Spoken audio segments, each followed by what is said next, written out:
আসসালামু আলাইকুম বন্ধুরা, আমাদের আজকের বিষয় আছে প্রিমিয়ার প্রোতে কিভাবে আমরা ক্যান বার্নস ইফেক্ট তৈরি করতে পারি। তো চলুন শুরু করা যাক।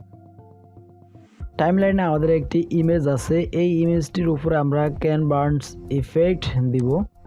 তার জন্য আমাদের প্রথমে যেতে হবে ইফেক্ট কন্ট্রোল থেকে আমরা পজিশন এবং স্কেলে কি ফ্রেম করব।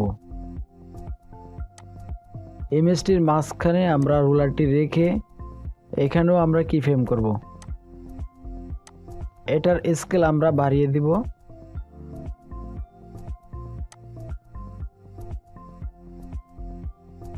এবং এখান থেকে আমরা পজিশন চেঞ্জ করে দিব।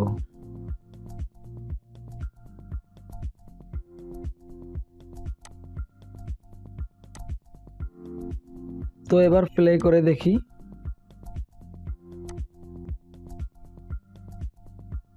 এটাকে আরো স্মুথ করার জন্য আমরা কি ফ্রেম সিলেক্ট করব। সিলেক্ট করে কি ফ্রেমের উপরে আমরা রাইট ক্লিক করব, মাউসের রাইট ক্লিক করার পর টেম্পোরাল ইন্টারপোলেশন এখান থেকে অটো বিজেয়ার করে দিব।